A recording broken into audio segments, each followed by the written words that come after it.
Thank you, Yeva, and good morning to all. I couldn't agree more with what you just said. And it is actually a special honor to be invited to speak at this important conference at this critical point in time. So special thanks to the State Chancellery, to Delna, as well as to SAIMA for organizing this important conference. As we all know, 2020 has been a very difficult year on so many levels.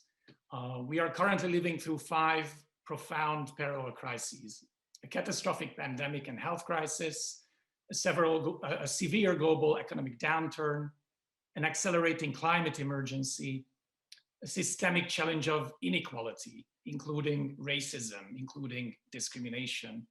And finally, perhaps most relevant for us today, we witness a crisis of democracy with eroding citizen trust in governments. But as you allude to it, every challenge carries an opportunity. Every crisis can also become a testament to our resilience and innovation. So at this very same time in history, reformers who believe in transparency, participation, government accountability, just like yourselves, together we can pave an alternative, more hopeful path forward. A path that the 98 national and now almost 80 local members of the Open Government Partnership have been building for almost 10 years through more than 4,000 open government reforms around the world, co-created together with citizens and civil society. So while we see many governments using the pretext of COVID-19 to impose restrictions on the right to information, on civic space, on public participation, I think all of us can agree that the only meaningful way forward from our present predicament is actually through the opposite route, through more transparency, more citizen input, and more public oversight. So first, equitable and sustainable recovery will only happen when open budgets, open contracts, and open ownership will be the norm and will allow citizens everywhere to follow the money.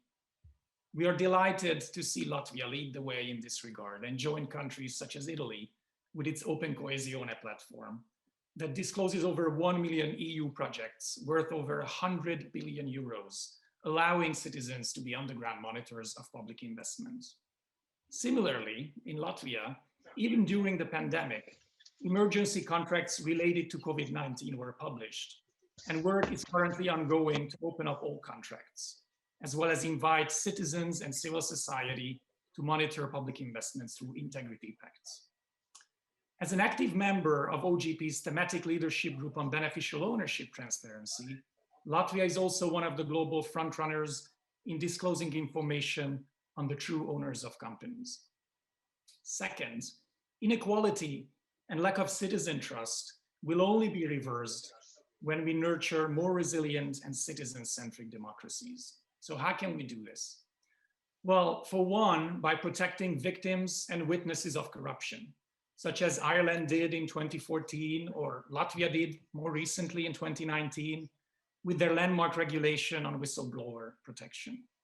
OGP is very proud to have welcomed Latvia just the day before yesterday on the International Anti-Corruption Day as the first European champion in our new Open Government Leaders Network for your pioneering best practice in this very area in whistleblower protection. So some excellent foundations exist in Latvia to build on and solidify your growing credentials as an open government bright spot. Which also brings me to the topic of discussion today, another crucial step to boost citizen trust: transparent interest representation. So interest representation, as the name suggests, is all about bringing a broader diversity of interests and inputs to the policymaking process, allowing voices to be heard that have previously often been excluded or ignored, and thereby creating a more level playing field. It is important to emphasize this, as interest representation, when not done in the shadows, is a legitimate activity, and it is an essential part of a democratic process, whereby all individuals, all organizations, business, professional, and other interests, and not just a privileged few, can express their opinions to policymakers. Indeed, ethical and transparent lobbying helps policy development and also reduces opportunities for corruption and capture. In order to make interest representation ethical and transparent, however, it is crucial to regulate and to bring clarity to this important activity, signaling and overseeing what it is and how it should be done. So friends, so far we have seen 15 OGP members make 21 commitments to improve interest representation. Among them, just to name a few, Ireland, whose experiences I'm glad to say you will hear more about later today, France, Chile, and yes, Latvia, which has had 3 related commitments in successive OGP national action plans, as alluded to by Director Tsitskovskis. So lobbying is now actually the most impactful policy area in OGP, with a commitment completion rate of 82% versus the 66% we see for all other commitments.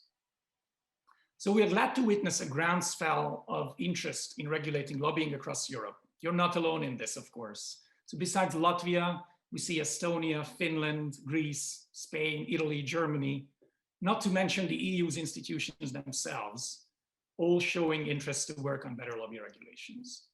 So OGP welcomes the same as strong intent to pass a law on interest representation. And our partnership is glad to assist in all ways we can.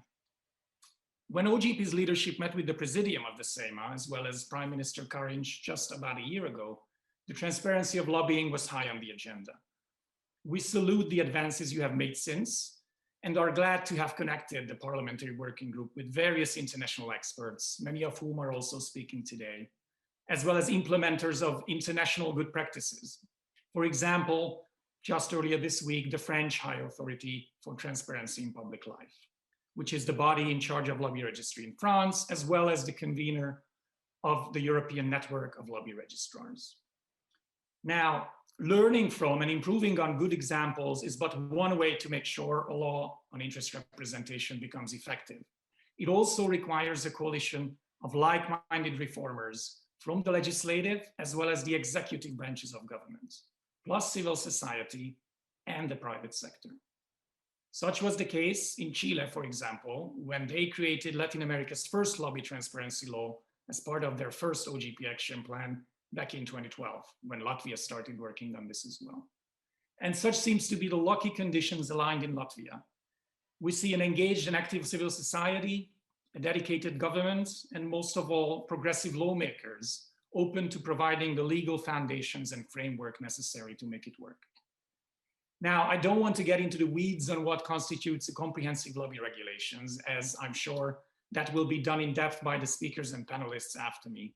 Suffice to say that based on all the early lessons from the reforms delivered through OGP, we see 4 main lessons emerging. Number 1, it is important to provide a clear, broad definition of interest representation and lobbyist, so that it captures all intended activities at all levels. Some laws, like the UK's or Slovenia's or Lithuania's, for example, have been deemed to have an overly narrow definition on lobbying. So much so that in the case of the UK, for example, it only applies to less than 4% of actual lobbyists. So have a broad enough definition that captures both legislative and administrative actions, that covers all levels of decision-making, and that covers both fiscal and non-fiscal decisions.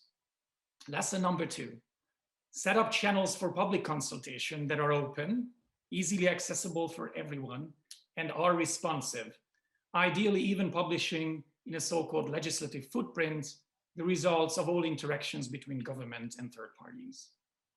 Lesson number 3, the register of records of interactions between lobbyists and decision makers should always be public, mandatory, centralized, and accessible for free and in open data. And number 4, codes of conduct, both for officials and lobbyists, should be mandatory, with appropriate sanctions and monitoring in place to deter and detect non-compliance, even extending, ideally, to post-employment activities in order to prevent the so-called revolving door phenomenon. So if Latvia hits these 4 notes, follows these 4 lessons, as we all hope the regulation will, you will be very well on track to reach the ambition that I heard voiced in various meetings during our visit last year, namely that Latvia aims to have the world's best lobby transparency regulation. We at OGP certainly hope and encourage you to deliver on this ambition and stand ready to assist in this noble quest of yours. So let's go Latvia, best of luck and have a great conference. I look forward to a very interesting exchange and thank you again for this opportunity.